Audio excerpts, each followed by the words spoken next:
Oh yeah! Now I remember. Fucking amnesia. Um, I made a note in the last one that it might have been a way for my brain to protect myself from those memories, or I mean from that impulse to commit suicide. But I'm now that I remember what it was, maybe not. Maybe there's something else going on. Maybe we got, but we know it's emotionally driven.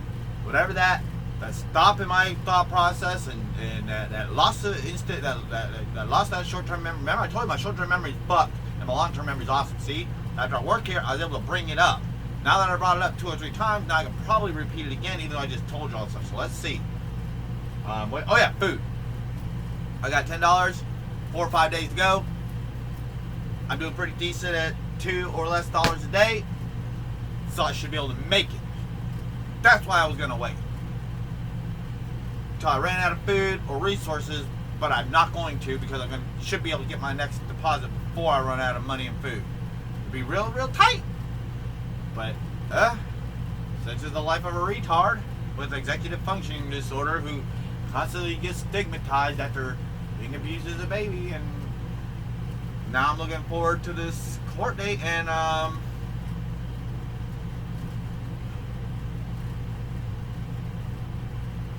starting to think I'm not quite so suicidal. I'm not so suicidal after all, at all.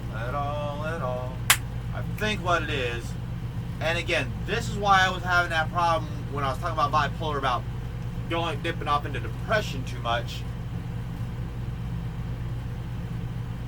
My desire to commit suicide is an intense emotional reaction to an intense phobia. That's why I can't go to court. That's why I go to hospital. My phobia of police officer encounters and courtroom appearance is a phobia, agoraphobia, and it's severe enough to drive me to the impulse of suicide. Because you notice I didn't really have these problems until that officer did this shit to me. So that's what it is. It's an escape method, because I am terrified and I am in a panic. And the closer it gets, the more intense the panic gets, and it eases off a little, but it's still always there. But when I got that letter and I reread the charges, and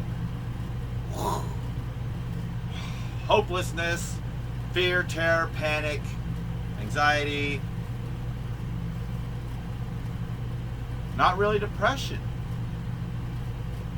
more like this has got to stop. I can't. Maybe not. I don't know. Fuck. This is tough. Point is, like I said, that amnesia wasn't permanent, so nobody can question my long-term memory. If I can't remember something right away, but I remember it 10 minutes later, then it's valid. Okay? So don't even think that amnesia is like, oh, you don't remember,